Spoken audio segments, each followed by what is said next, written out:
فإذا جاءت الطامة الكبرى يوم يتذكر الإنسان ما سعى وبرزت الجحيم لمن يرى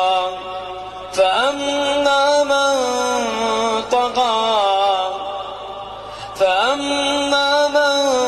طغى وآثر الحياة الدنيا